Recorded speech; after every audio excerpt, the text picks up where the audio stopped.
Hello my peepers, welcome to a Stitch with Me Beaded Owl kit, and we are going to listen to a book. This is the Beaded Owl kit. The link will be in the description. I do not believe this owl is available, but there are other kits, and it is a full coverage. So I have this much of it done. So we will get started. Today's book is Sealed Justice. It's book 1 of the Jason Turner saga by K.R. Whitaker. He is a friend of mine. There's, I believe, 5 books of this series. He has another paranormal series and some standalones. This series is 5 stars. He is a Navy SEAL. And he goes after the corrupt businesses and corrupt politicians. It is awesome. Check it out. I believe it's only available as a Kindle. I don't think it's on Audible or as an audio. Only as a Kindle book. So, I will get it set up. And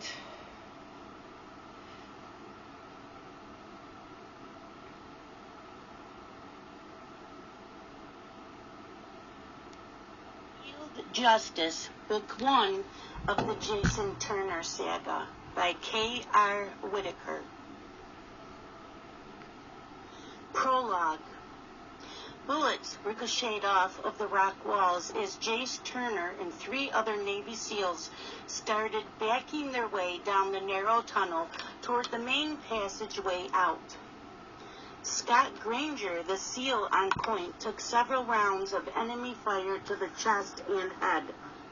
Jace and Ron Bissett started returning fire with their MP5s as Granger fell. Jace quickly checked Granger's wounds and knew he was dead before he hit the ground. Wearing night vision goggles in what had been total darkness, the muzzle flashes from enemy gunfire down the curved tunnel made it hard to see. Jace took a step back and almost tripped on Bissett's body, where he had just crumpled to the hard volcanic rock floor. Jace went to one knee beside him. Through the night vision goggles, he could see the flow of blood from a bullet hole in Bissett's head. He stepped over the body of his longtime friend and fired another 3-round burst, then ran down the tunnel toward the main passageway. When he reached it, he used the corner as a shield and fired 2 more rounds down the tunnel, emptying the magazine. He quickly installed a fresh one, cycled the bolt, and pointed the gun down the tunnel to provide cover fire so John Reagan, another SEAL, could cross from the other side of the tunnel to the main passageway, the only way out. A bullet ripped through Jace's right shoulder, causing him to fire 4 rounds instead of another intended 3-round burst. His adrenaline level was high, dulling the pain in his shoulder as he turned around to see if Reagan had reached the other side. Reagan, as he crossed, was hit in the neck by the same bullet that had ripped through the flesh of Jace's shoulder. Still conscious, with his back against the rock wall, Reagan slid down to the floor. Jace went to one knee to check on his closest friend. Reagan grabbed him with one hand while keeping pressure on the wound in his neck with the other. "Go on, Jace. I'll hold them back as long as I can," Reagan said as bullets hit the wall a few feet away and showered them with pieces of volcanic rock. "Let me check your wound." "It's bad. The main artery's hit. There's no chance for me," Reagan replied, his voice now weak and rough sounding. Jace pulled Reagan's hand away from his neck just enough to see the wound. It was painfully clear that Reagan was right. Jace replaced the hand and looked at his best friend, someone he would do the same for if the tables were turned, then put a hand on his shoulder. "It's been an honor knowing and serving with you, John. Save a seat at the table for me," he said. The two men looked at each other through night vision goggles, sharing a moment of silent understanding, despite the fact their faces weren't visible. "I will. Godspeed, Jace." "Godspeed, John," he replied, then stood. Knowing there was nothing more he could do, Jace turned and ran toward the door at the end of the passageway. When he reached it, he looked back to see John point his weapon down the corridor, then fire a 3-round burst. Jace turned back, then pushed on the steel door. The door wouldn't fully open because something was against the other side. Jace slammed his body against the door and it opened just enough to get through. Then he found that the weight against the door was the body of Don Caley, the youngest and most recent man to join his SEAL team. Blood from the shoulder wound dripped from Jace's fingers as he checked to see if Caley had a pulse. There wasn't one. A shower of bullets hit the steel door, barely missing his head. Jace hit the ground and made himself as small a target as he could. They didn't expect to encounter enemy fire while trying to reach their targets, a terrorist cell hiding out in a large house at the top of the cliff. The house was only accessible by helicopter or by the tunnel-like volcanic vent tubes that connected the house and a boat dock at the base of the cliff. The terrorists, more men that were known to be there, had positioned themselves on small ledges in the cliff face. Jace knew from the recon that it wasn't possible for the terrorists to rappel down to those positions so quickly unless their climbing gear was set up ahead of time. It was clear that the terrorists on the small uncharted island in the Atlantic Ocean knew they were coming. They had waited until his team separated to rappel down and open fire, and they were waiting inside the vent tunnels. Someone warned them. We were set up, he thought as he ran toward the boat where 2 other team members were waiting. The sound of gunfire echoed down the cliff face as bullets hit the rocks all around him. Jace saw the muzzle flash from one MP5 as he ran toward the boat. When the weapon ran empty and another MP5 didn't start firing, he knew it was a bad sign. Jace called out to the SEALs in the boat as he ran, telling them to get ready to go. Without aiming, he pointed his weapon up the cliff and fired, hoping to give the men in the boat some cover fire. His muzzle flash gave away his position. A searing pain ripped through his abdomen as he jumped from the rocks to dive into the boat. He turned over in the bottom of the boat and clutched his abdomen with one hand while firing his MP5 at the muzzle flashes on the cliff face with the other. "Go, they're all dead," he yelled at Ryan Jackson, the SEAL in the back of the small boat. Jace heard the engine accelerate and felt the boat start moving. The sound of gunfire started to diminish as the boat skimmed across the water. Jace removed the night vision goggles from his face and saw that a body was lying in the boat beside him. In the dim moonlight, he could just barely make out the face of Riley Holden, a longtime friend. They had gone through Bud S. training at the same time. Riley was the honor man of the class at the end of Hell Week. He had been on Jace's team for the last 7 years.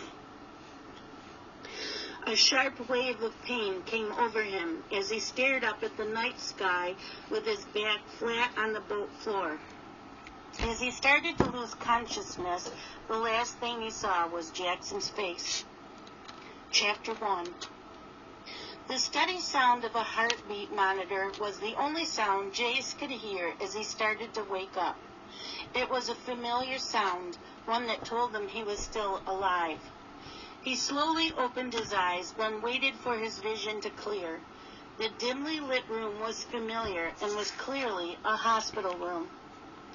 Since Jace became a SEAL, he'd been shot 4 times, tortured, and severely cut with a knife, so hospital stays were just part of the job.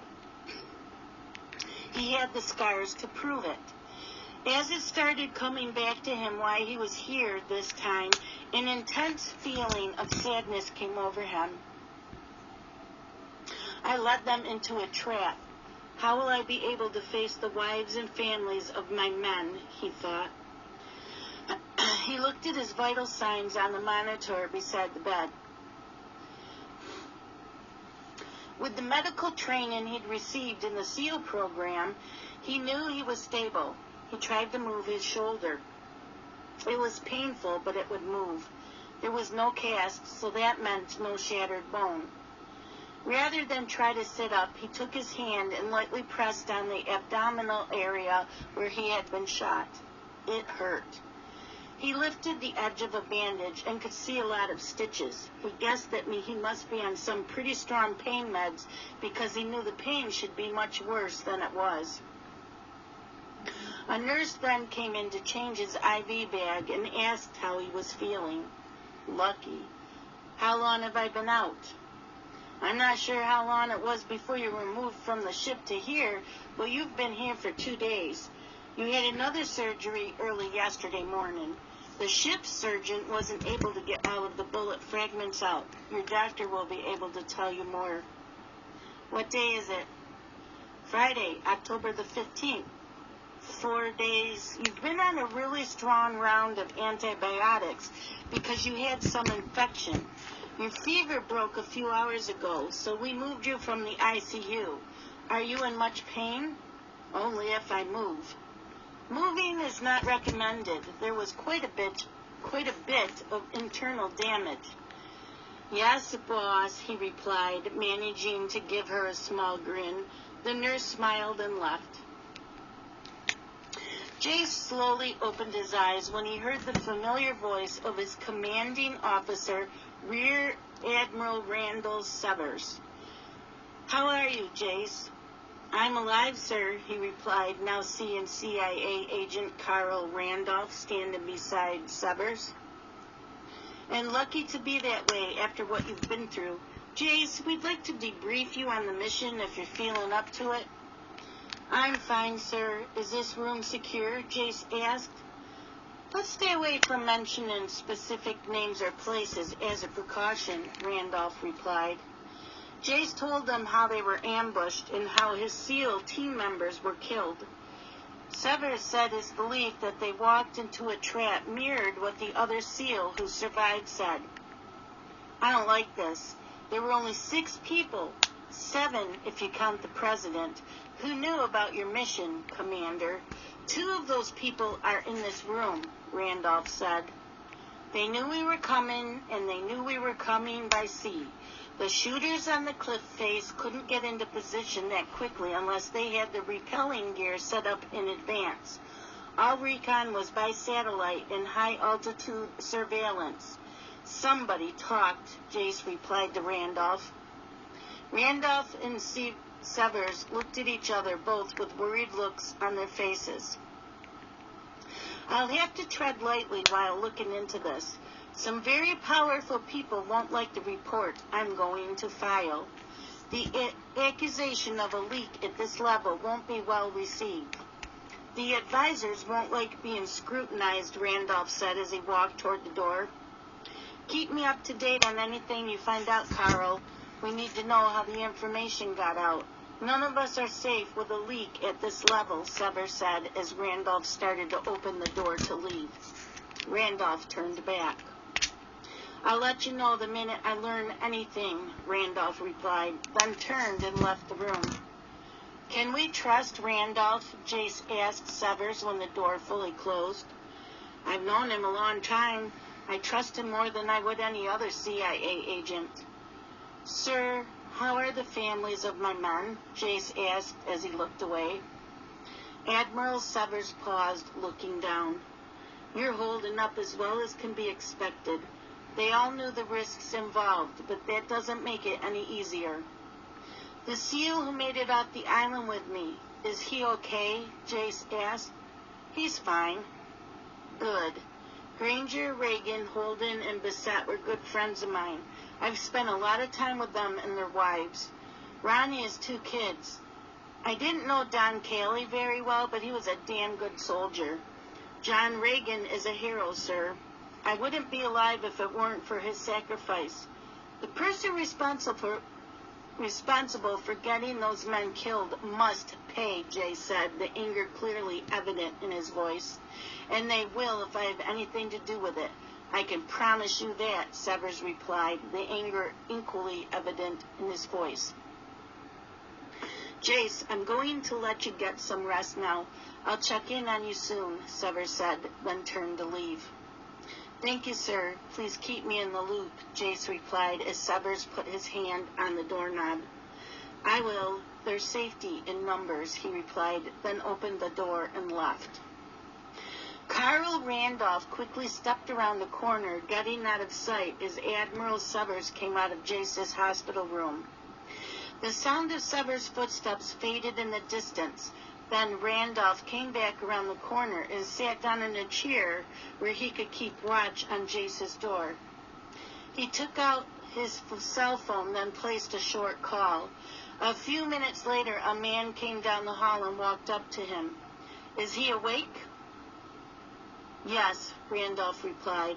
Do you want to go in with me? No, because of all that's happened, he doesn't know if he can trust me. If he doesn't believe you, what I did when he joined the SEALs program might be exposed. I'll wait out here.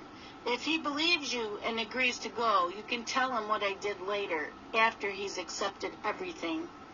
If he doesn't believe you, we'll make arrangements to have the room guarded until we can figure out how to change his mind, Randolph replied. Okay. Did you check the room for bugs? No, I didn't get the chance to bring any equipment with me. If you brought something, you should check it. I will. Wish me luck. Good luck, Randolph replied. Jace was staring at the ceiling, but quickly turned to look when the door opened. A distinguished-looking man in his early 60s came into the room. Jace sized him up quickly, deciding whether or not he might be a threat. The man was 5 feet 8 inches tall with gray hair that was thinning on top. He appeared to be in good physical condition for his age and was dressed in a very expensive suit. The man looked at Jace and put one finger over his mouth, making the universal sign to stay quiet, then put a leather briefcase on the serving table beside the bed and opened it. Moving slowly, he removed a piece of paper and handed it to Jace, then took out a piece of electronic equipment that Jace instantly recognized. He turned on the device and started slowly moving around the room, searching for an electronic listening device. The device started to light up as the man reached the other side of the bed. The man pulled back the edge of a window curtain and exposed a listening device attached to the backside, then looked at Jace to make sure he saw it. Jace shook his head to acknowledge that he did, then watched as the man carefully put the curtain back in place. The man pointed at the piece of paper Jace forgot he was holding. Then he looked at it and started reading. Mr. Turner, please allow me to introduce myself. My name is Michael Faulkner. I am the attorney and executor for the estate of David K. Macy and Candace Marie Macy Turner. David was your mother's brother. My brother? My mother had a brother? He thought. Jace was dumbfounded.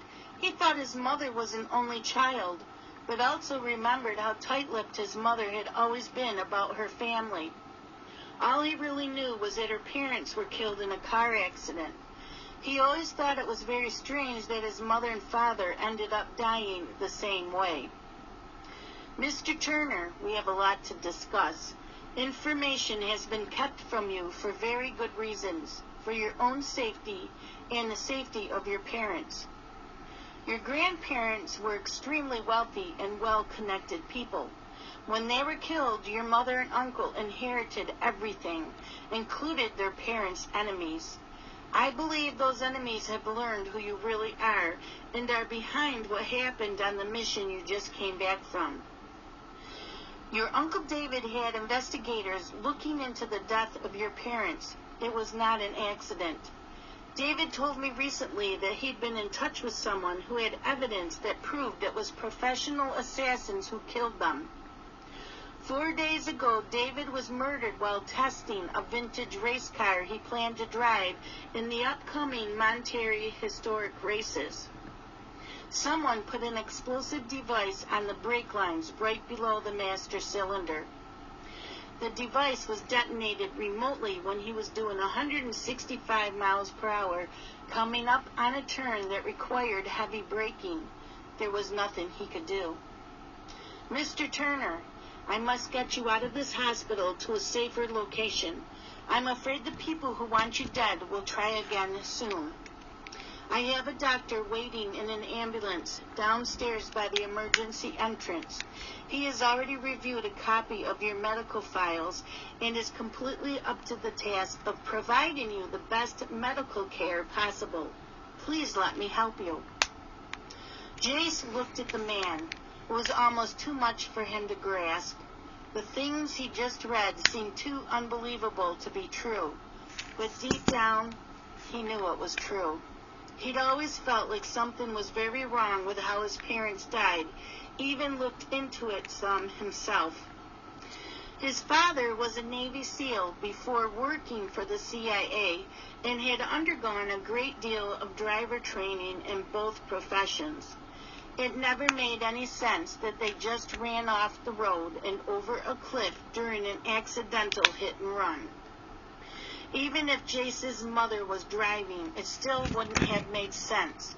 She loved high-performance sports cars and was an exceptional driver. She'd scared the hell out of Jace several times in her classic Porsche 911 Carrera when he was a teenager. Jace still owned the car. He'd put it in storage because he couldn't bear to part with it. He motioned to Faulkner that he wanted something to write with. Faulkner reached into his pocket, then handed him a pen. Jace turned the piece of paper over and started writing as the man moved close enough to read it. How do I know you're not one of the people who want me dead? Mr. Faulkner reached into his briefcase and took out a small portable DVD player. He opened it, then placed it on the table and wheeled it over. He turned it on, then pressed the play button. The video was grainy, and it was obvious that someone had converted video from an old videotape to the newer DVD technology. Jace couldn't believe the scene that unfolded before his eyes. His mother was young and was wearing a fireproof driving suit. She was with a young man who looked the same age, also wearing a driving suit. The two were bantering back and forth about how much faster they were around the track than the other. As the camera followed them playfully, picking on each other, another young man came into view. Children, there's only one way to solve this argument, the man said as he handed them both a driving helmet. He was smiling, but then stopped and looked very serious. Be careful, both of you, he said. The man was a much younger Michael Faulkner. The camera panned to follow Jace's mother and the other man as they ran to their racing cars. The young man jumped into a beautiful red Ferrari Testarossa and started buckling the safety harness. Then the camera panned to his mother as she strapped herself into another car. Jason couldn't believe he was seeing a mid-50s Porsche 550 Spider. Jace knew both cars would be worth millions of dollars today. The video ended with both cars speeding away down the straight of a large racetrack. He blinked back tears as Faulkner closed the DVD player and put it back into his briefcase.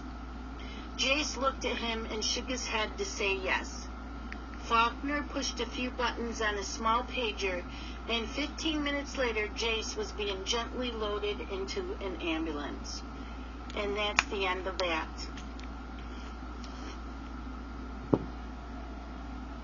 So, like I said, this book is from one of my friends who wrote it, and I believe there is 5 books. They are all amazing.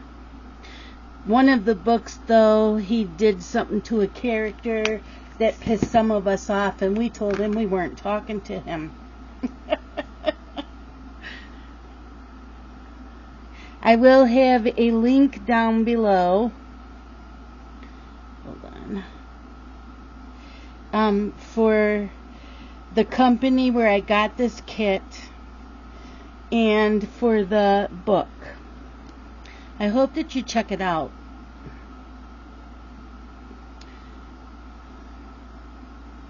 So, I'm just going to finish up this row here, and then I will turn it off.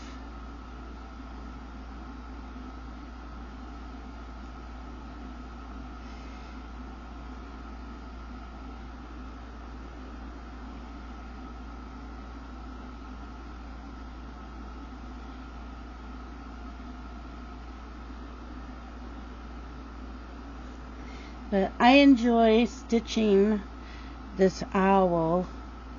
It does go pretty quick. I mean, today I've done 4 rows between the video before this and this one. I did 4 rows, and there's 53 beads on each row.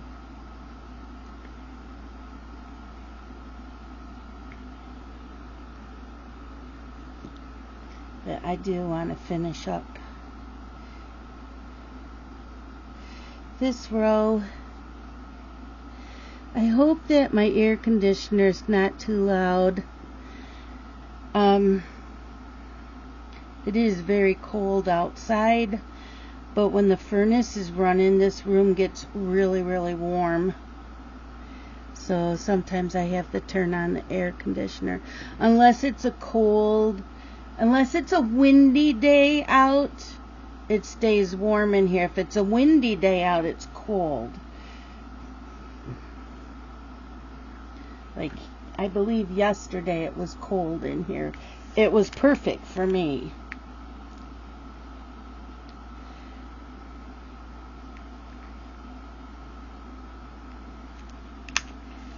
Okay. So we have 9 more beads for this row.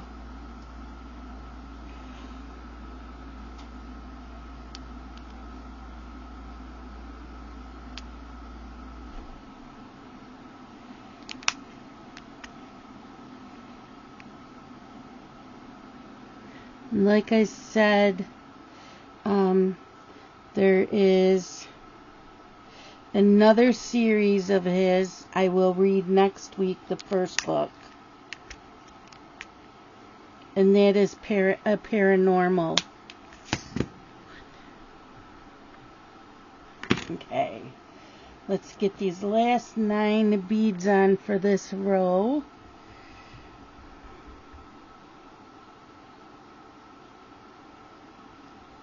So, if we do this every week until it's done, I'll have to see how long. I wonder how long it'll take me to finish it. It is also on my list of whips.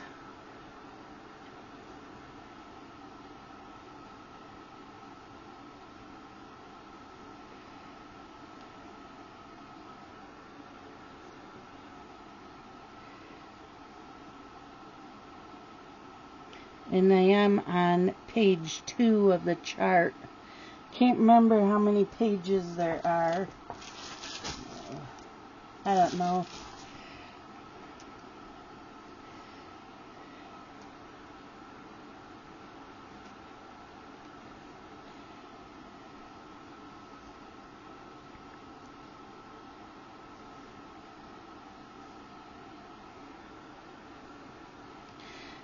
These kits are expensive, but they are well worth it.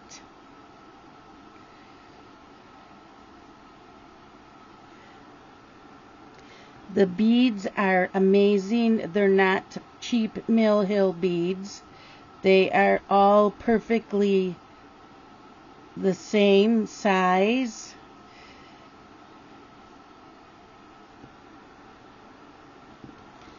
They come in little Ziploc bags with the symbol and the color number. The kit, here, I gotta put that in here. Let me mark the pattern that I finished that row.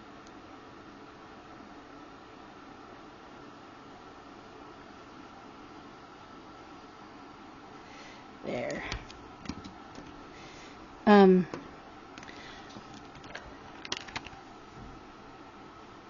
The kit comes with these. They already have the labels on them. And once in a while, one will pop open. Not very often, so that's why I keep them in separate bags. This way, if something spills, it's in the bag and not loose in the big mesh bag. But that is it for today, my peepers. I hope that you enjoyed the book. And as I told another friend of mine who asked me if I could continue reading the books, first of all, I do not think it's illegal for me to read the whole book out loud on YouTube. And second of all, I only give you half an hour of reading the book for you to make up your mind if you want to continue on reading the series or the book. That's why I do this.